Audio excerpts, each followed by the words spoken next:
देखिए, इस समय चुनौतियां तो थी भारतीय जनता पार्टी के सामने, और चुनौतियां इसलिए भी थी, Bharatiya Janata party ED, CBI, income tax के द्वारा सबको डराना, धमकाना और पूरी तरह से विपक्ष को खत्म करना। और यहाँ तक कि इन्होंने तो नारा दे दिया था 400 पार। तो ये सीधा सीधा तानाशाही के रास्ते पर जाकर के संविधान को बदलना। तो इस गरूर को, भारतीय जनता पार्टी को जो गरूर था, उस गरूर को समाजवादी पार्टी और इंडिया गठबंधन के कार्यकर्ताओं ने और जनता ने इनके गरूर को इस चुनाव में तोड़ने का काम किया है।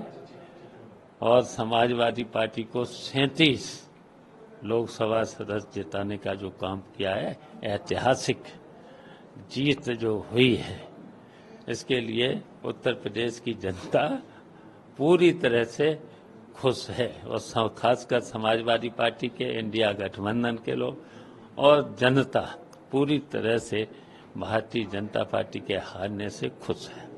चुनाव में 2 सीटें पे बहुत सारी सीटों पे चर्चा थी, लेकिन बदायूं में बाद में बहुत चर्चा रही और संभल में, क्योंकि दोनों जगह पे समाजवादी पार्टी ने जो आरोप लगाए और उसके बावजूद दोनों सीटें जीत गई, क्योंकि कहा गया वहां दस्ते फेंके गए, बूथ के जो कार्यकर्ता थे उनको उठा लिया गया, रात में कई लोगों को नजरबंद किया। इन सब के बावजूद भी एक बड़ी जीत हासिल करी है। ये कितना बड़ा आपके लिए टास्क था, क्योंकि वरिष्ठ नेता है, आपके ऊपर सभी जिम्मेदारियां थी, उसके बाद इसको कितना बड़ा? ये सही है कि बदायूं में, संभल में और हमारे क्षेत्र जसवंत नगर, मैनपुरी लोकसभा में इन्होंने प्रशासनिक अधिकारियों को, पुलिस के अधिकारियों को लगा करके जो तांडव किया था, बस्ते फेंक देना, पर्चियों को फाड़ देना और इस तरीके से भगाना, जहां पर भी 300 मीटर की दूरी पर भी अगर बस्ते लगे हुए थे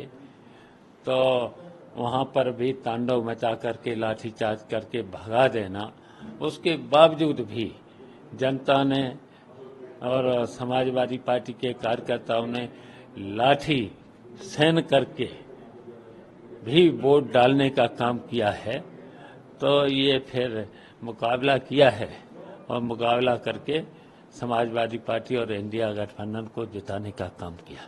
और यूपी में जो समाजवादी पार्टी को इतनी बड़ी जीत मिली है, वहीं भारतीय जनता पार्टी का जो 63 से सीधे 33 पे आ गई, क्या लगता है इसकी, इनकी जो हार है उस पर? क्योंकि अब जैसे महाराष्ट्र में हुआ, देवेंद्र फडणवीस ने जिम्मेदारी ले ली, उत्तर प्रदेश में कहाँ कौन क्या लूप होल रहा या कौन इनके क्या जिम्मेदार हुआ? देखिए, इस समय जो उत्तर प्रदेश में अखिलेश यादव के अगुवाई में जो चुनाव लड़ा गया है, और आज भारतीय जनता पार्टी को नैतिकता के स्तर पर इस्तीफा दे देना चाहिए और चुनाव करा ले, तो समाजवादी पार्टी इस समय चुनाव हो जाए तो स्पष्ट बहुमत की सरकार बना लेगी। और इस समय जो देखिए, समाजवादी पार्टी को सभी वर्ग के लोगों ने, यहाँ तक कि अल्पसंख्यक और मुसलमान भाइयों से लेकर के सबने जो सभी वर्ग के लोगों ने वोट देने का काम किया है, उसके लिए हम उत्तर प्रदेश की जनता को और समाजवादी पार्टी के लोगों को धन्यवाद देना चाहते हैं। एनडीए की आज फिर से बैठक बुलाई गई है, हालांकि अभी इनके जो नेता थे सब मिले, क्योंकि एब्सोल्यूट मेजोरिटी किसी भी पार्टी को नहीं मिली, भारतीय जनता पार्टी की एब्सोल्यूट मेजोरिटी नहीं मिली एनडीए के साथ। क्या लग रहा है कि गवर्नमेंट फॉर्म कर पाएंगे या किस तरह की? चलिए, वो तो देखते जाइए, वो तो फिर समय आने पर सब फैसले हो जाएंगे।